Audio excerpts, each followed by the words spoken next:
Hello, small group folks. My name is Dr. J Cardinell, and each week I'll offer a challenge to small group leaders. It's a quick challenge, but if done with intentionality, it can channel the efforts of your group into great kingdom expansion.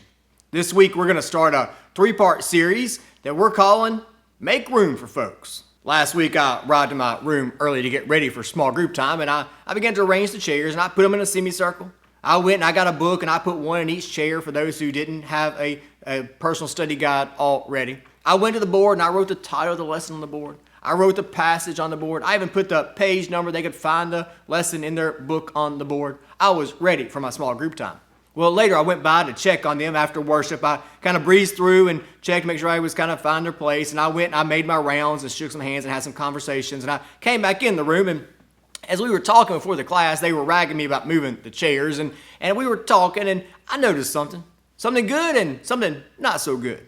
You see, it was good because the room was full. We had everybody was there. It was a good group, but it was not so good because I noticed there were a few chairs there, but the room was full. You see, there were, like I said, a few chairs here and there, but these are what I call buffer chairs.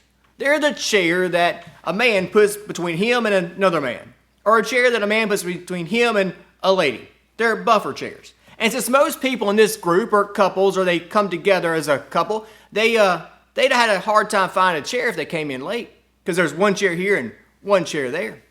So I want us to talk about making room for folks.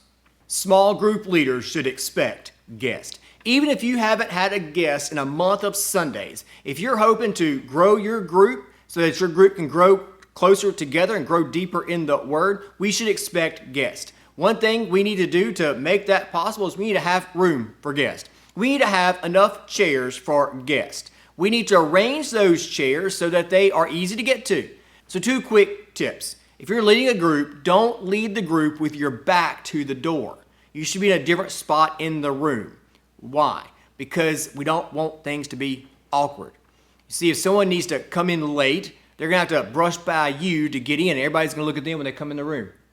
Watch them go to their seat.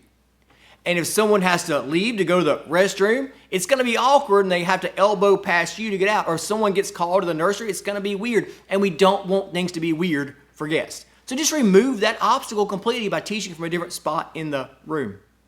Also, so I told you to have extra chairs in the room for people to come be a part of your group. Those extra chairs should be placed near the door.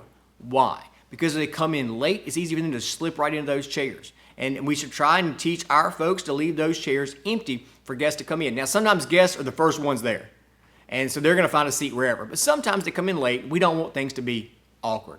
So we should make room for folks. We do that by the way we set up our room and the way we prepare our group to meet guests and to make space for them.